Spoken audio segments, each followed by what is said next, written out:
What's up guys, Duarte here with another Marvel Strike Force video, and in this video we are going to talk about the Uncanny X-Men and in particular about the Psylocke and maybe why you shouldn't leave her in the bench. So, to have an idea of what we are going to talk about, first we have to think about the kit of Magik. Magik on her passive, she gives 30% max armor for all Uncanny X-Men, which Psylocke is one of them, and on top of that she does something very nice, which is giving drain to everyone. Now, giving drain to all the Uncanny X-Men increases immensely the survivability of the team, and if you have together with Psylocke will have the chance of it's guaranteed that she will give evade and counter to the Uncanny X-Men allies that go below 50% HP. So thanks to this drain, it can happen in a match, especially because of the damage that this team does. It does so much damage from different sources. It might happen that you go below 60% and then you go up again, and like this you'll continuously getting evades and counters, which will increase the damage output of the team and also the survivability.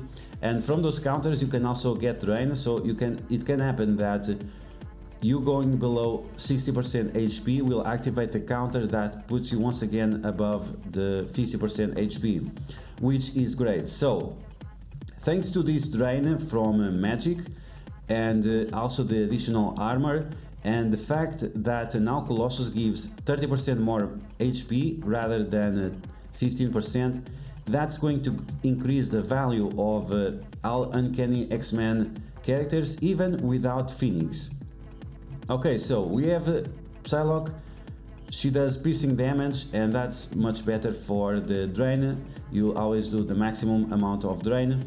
And you also have the special, removing positive effects from the enemies, and you also have the ultimate, removing negative effects from your team, sending them to one character, and then there is a high chance that you will attack that character and destroy it.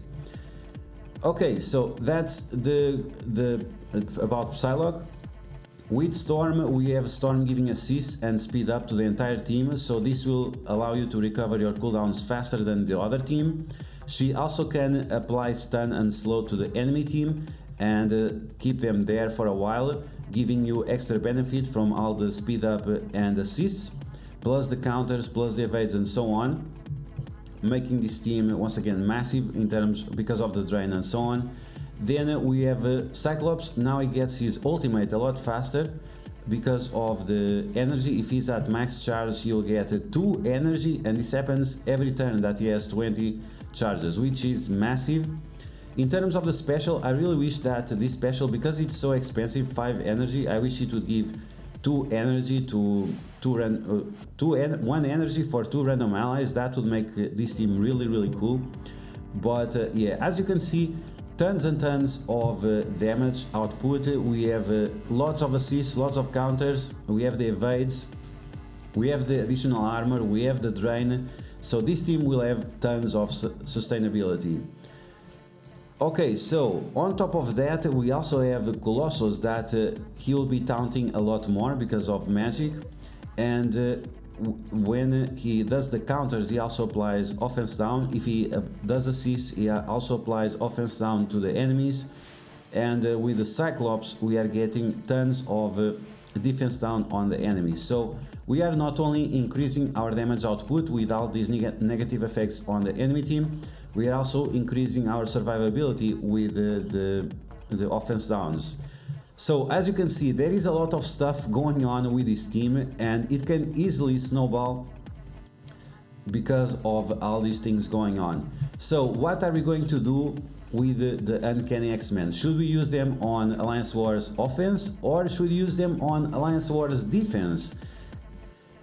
In my opinion, I think you should consider using them on Alliance Wars defense because of how insane this team snowballs, once again thanks to all the effects that they have. Once again, offense down from Colossus, defense down from Cyclops, we have the drain from Magik, we have the additional armor, we have the additional HP from Colossus, we have the assists, we have the speed ups, we have the counters, and we have the evades from Storm and from Psylocke. So a lot of things going on. And if you put this team on defense, they will have 80% more HP, 40% more armor. On top of that, you also have the extra barrier every 3 turns from Magik. She has her ultimate, I think it's the ultimate, that gives 20% barrier to the entire team with her ultimate. So I think that's pretty insane on top of all the things that this team does. So even if you go below 50% HP and you cannot recover right away, you'll have the barrier, and then there is a higher chance that once again you will recover that. So how big can these characters get in Alliance Wars defense, and why this team might be very, very scary on Alliance Wars defense? Once again, we are ignoring Phoenix. The team we are considering is Psylocke, Colossus, Cyclops, Storm, and Magik. And if we would use Phoenix, Kestrel is still going to be a problem. It could be used as an exploit in order to get rid of Phoenix right away, and that's why we are ignoring her.